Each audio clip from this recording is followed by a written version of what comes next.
The weight of the day pressed down on Alex's shoulders as he walked through the front door, his apartment building. Usually, coming home was a relief, a release. But today, the city's energy seemed to cling to him, mirroring his own agitation. As he kicked off his shoes by the door, he couldn't shake the feeling that something was amiss.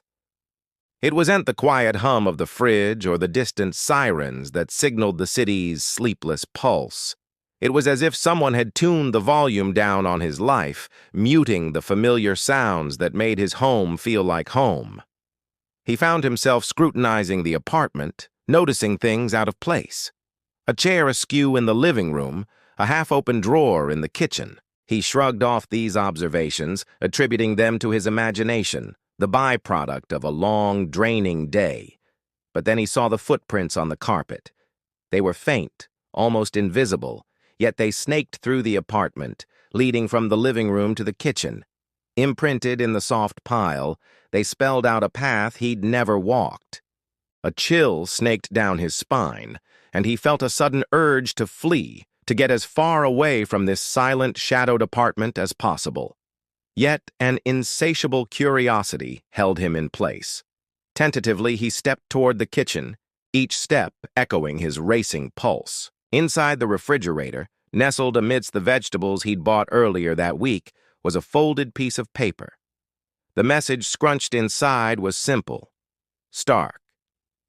Don't turn around. His mind screamed at him to heed the warning, to slam the fridge door shut and run. But as he read those words, an icy determination settled in his gut. He would do exactly that. He would turn around. Slowly, ever so slowly, he pivoted on his heel. Just as the first word of the note aligned with his gaze, a voice slithered into his ear. It wasn't a scream, nor a whisper. It was something in between, soft yet insistent. It spoke his name. It wasn't a threat, more like a lament, a plea echoing in the vast emptiness of his home. He could have sworn the chair in the living room scraped back a few inches, but when he forced himself to look, there was nothing there but shadows stretching and contorting on the walls. The hair on the back of his neck prickled, and he felt exposed, as if the silence of the room was pressing against his skin. His phone buzzed in his pocket, startling him. He pulled it out, expecting a call, maybe a late-night text from a friend. Instead, the screen flashed with a photo. It was of him, asleep in his bed. Not just any photo, though, but a selfie, one he'd taken hours ago when he'd been struggling to sleep. How? Why?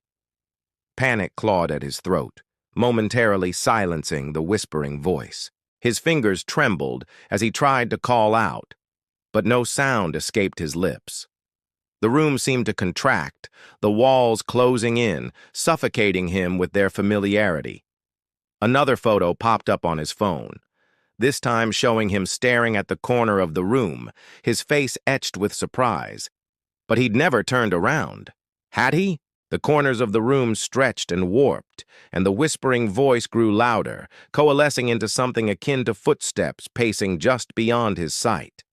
He scrambled back, knocking over a lamp in his haste. As it toppled, a draft of cold air swept through the room, extinguishing the candle on his dining table and plunging him into darkness. Something shifted in the darkness, a scraping sound, a heavy thud. Then the lights flickered back on, casting long, distorted shadows that danced on the walls. At his feet, another note lay waiting, its words stark against the pristine white paper. You're not alone. Terror, raw and primal, flooded his veins. He wanted to scream, to shatter the silence with sound, but his voice refused to obey. The air grew frigid, his breath misting in the weak light. And then he saw it, or rather, sensed it, a disturbance in the corner of his vision. At first it was just a shape, formless and dark, but as the seconds ticked by, it solidified.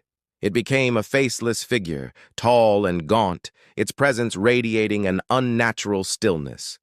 His instincts screamed at him to run, to hide, but his legs felt rooted to the spot. The figure glided forward, melting into the shadows cast by the swaying lamp.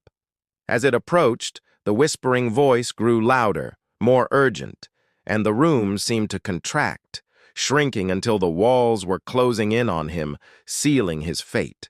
With a surge of adrenaline, he broke free, racing toward the front door, flinging himself against it. The doorknob turned under his trembling fingers, and he stumbled out into the hallway. Relief washed over him as he leaned against the cool, solid door. When he straightened, he realized the hallway was unfamiliar. He pushed the door open wider and stepped out into the darkness. The street was empty, the buildings around him distorted, as if seen through a funhouse mirror. He was in his apartment, but it was no longer his. The camera slowly pans to black as the whispered voice echoes, "Next time, it will follow you home."